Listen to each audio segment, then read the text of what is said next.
我不希望我们卫环委员会成为这个防疫的破口哈。那在上个礼拜，我有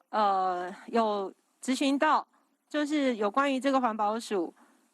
里面有职员去参加埃及团，那埃及团当时我问的时候，只有那个导游是确诊哈，那所以但是据说了哈，这位员工回来的时候还跑回去，就直接回来上班了。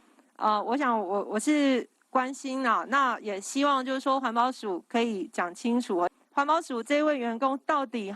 有多少人跟他有近距离的接触？那今天环保署所有出席的人呢，是不是有跟这位员工直接或间接近距离接触的哈？那如果你们没有办法很确定的话，也没有办法保证的话，本席在这边要提这个3会动议啦。主席、各位委员，大家早安。很谢谢这位委员的关心。那刚刚讲的这个个案，确实是我们署里面一位基层的员工。那么他是在3月4号到12号去参加这个埃及团，好，那么12号回来之后，13号礼拜五确实有进办公室上班1天，好，那这位同仁确实，我想委员既然关心，我就跟委员报告，就是这位同仁他